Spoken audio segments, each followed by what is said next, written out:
Welcome back to the Super Data Science series on pattern recognition.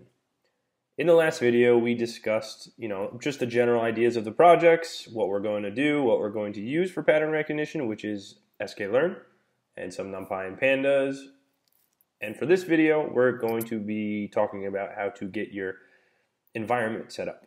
So first things first, if you have Anaconda, if you're familiar with the packages, please, feel free to browse through the video. We're going to now look at how to set up Anaconda. You need to download it. You can download it for your preferred system, Windows, Mac, and Linux. Get it set up. Once you have it downloaded and you have Python installed on your machine, we need to install Sci-kit learn or sklearn.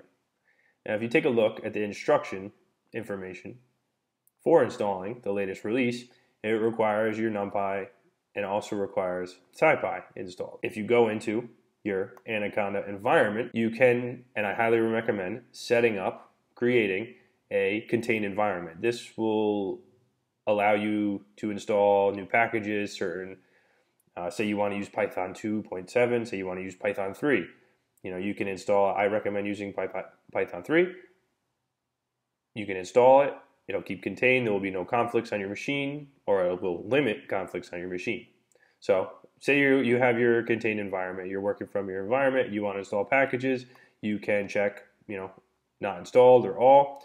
You will search for NumPy, search for pandas, and search for SciPy. If it's not there, you can use pip to install it. And for sklearn, if we go back, you can see if you can't find it within the packages, you can see the conda command for installing sklearn or pip as well. When you do install it, again, just be sure that it's in the right environment. Once you have everything installed, we're going to move forward. You can launch a Jupyter notebook either from the options here. You can launch it from terminal, but we're going to be working out for the purpose of this series from a Jupyter notebook. And a quick little bit of additional information. If you ever have any questions about installing packages, you could Google either pip or Anaconda. Since we're using Anaconda, I recommend just seeing if it can be installed via Anaconda through the packages. It just might make it a little easier porting into your contained environment. But you can always go on and check Anaconda about the package information, the current version, the conda install commands, things like that. It's useful. It's useful to take a look at.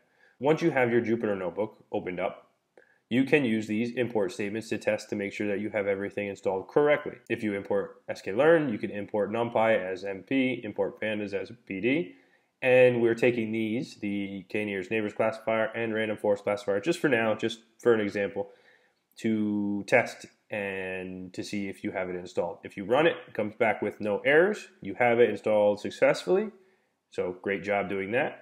And this really applies to the other packages that you may use in the future as well. You use it as a testing solution to see if you have a package installed correctly. You run it. If it's no error message comes back, you're good. And you can do the same for installing other packages, other modules, if we come across them or if we incorporate them into our workspace. All right, since we have that set up, this was a quicker video just because we needed to get our work environment set up. We don't really need too much yet. Just install Anaconda on your machine, get these packages installed and running. Open your Jupyter notebook, get the import statements verified, make sure everything's working. And we're going to be moving on to the next video in our series where we're going to start building our environment. We're going to be focusing on our pattern recognition techniques. As always, I highly recommend you subscribe to the Super Data Science channel. Great way to stay up to date with information weekly that's going on in the industry. All right, I will see you in the next video of our series of pattern recognition.